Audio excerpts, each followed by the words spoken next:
Assalamualaikum warahmatullahi wabarakatuh. Perkenalkan, kami dari kelompok 11 dari Fakultas Ilmu Kesehatan Universitas Respati Yogyakarta. Di sini kami akan menjelaskan metabolisme tembaga atau dengan lambang CU, yaitu kita akan menjelaskan proses absorpsi tembaga, proses transportasi dan penyimpanan tembaga, proses ekskresi tembaga, dan yang terakhir ada proses regulasi tembaga dalam tubuh. Nama anggota kelompok 11 ada saya sendiri, Farida Ferawati, kemudian ada Rindia Rahayu Berlian Ali, dan ada Crispin Cita Karunia Wahyudi, ada Welma F. Tomasowa, dan yang terakhir ada Wela Fitarianti.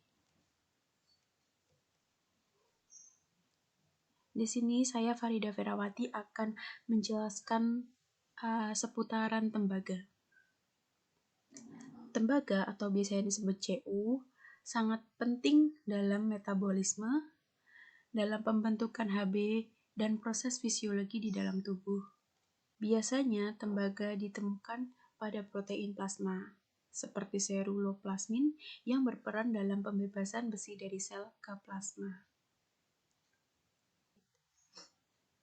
Tembaga juga merupakan komponen dari protein darah, antara lain eritrokupin dalam eritrosit yang berperan dalam metabolisme oksigen.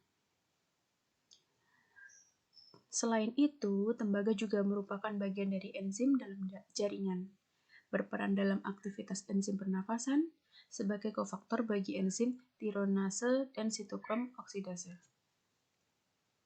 Kemudian next, tembaga termasuk dalam mineral mikro.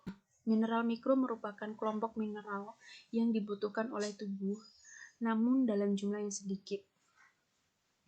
Walaupun dibutuhkan dalam jumlah yang sedikit pada tubuh, jika kekurangan akan menyebabkan berbagai penyakit seperti anemia, kemudian pertumbuhan terganggu, depigmentasi rambut, hingga gangguan gastrointestinal. Namun juga perlu diperhatikan, jika terlalu berlebihan mengonsumsi tembaga, maka tubuh akan mengalami keracunan dan gangguan kesehatan lainnya.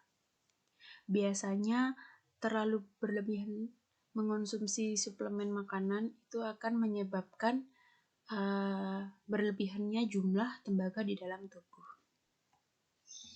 Terima kasih. Materi selanjutnya akan disampaikan oleh teman saya. Kenalkan, nama saya Welma F. Tomasowa, NIM 191237. Absorpsi tembaga. Tembaga diabsorpsi sedikit di lambung dan sebagian besar di duodenum secara pasif dan aktif sebesar 1,5-4 mg per hari. CU masuk ke dalam membran apikal enterosit usus dengan karir seperti CTR1 atau transporter tembaga dan DMT1. Faktor yang mempengaruhi absorpsi CU, yang pertama asam amino.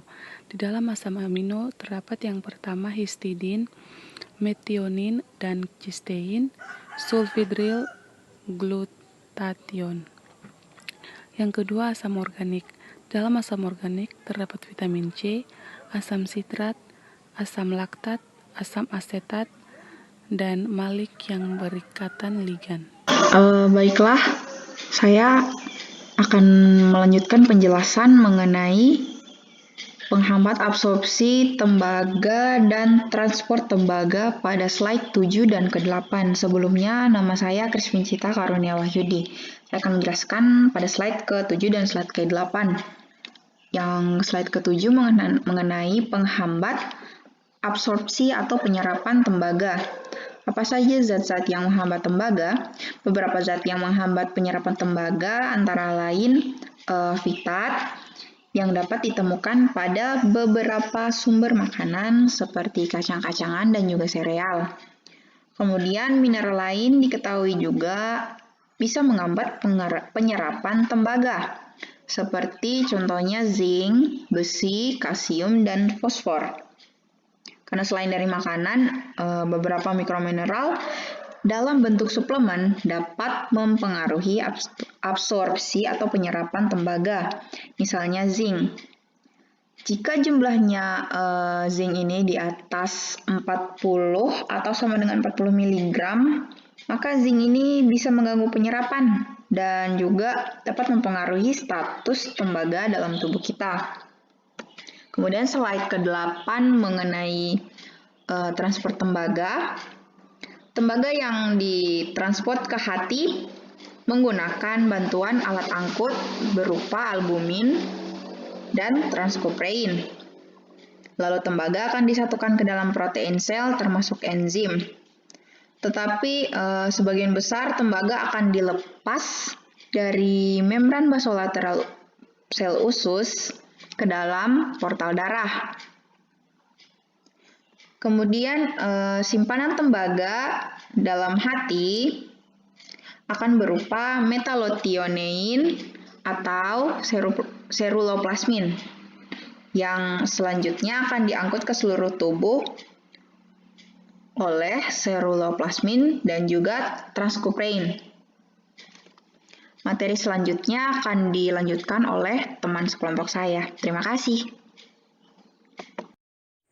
Perkenalkan, nama saya Wila Fitarianti, NIM 19120043. Baiklah, di sini saya akan membacakan ekskresi tembaga. Tembaga yang ada dalam makanan diserap di saluran pencernaan dan diangkut oleh darah. Setelah masuk dalam peredaran darah, tembaga akan berikat dengan protein albumin, kemudian diantarkan dan dilepaskan kepada jaringan hati dan ginjal.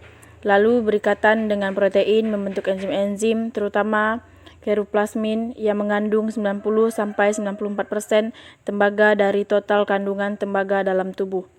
Ekskresi utama tembaga melalui empedu, sedikit bersama urin, dan dalam jumlah yang relatif kecil bersama keringat. Jika ada gangguan pada rute ekskresi empedu, maka tembaga akan diekskresi bersama urin. Terima kasih. Oke, kita lanjut mengenai regulasi tembaga dalam tubuh.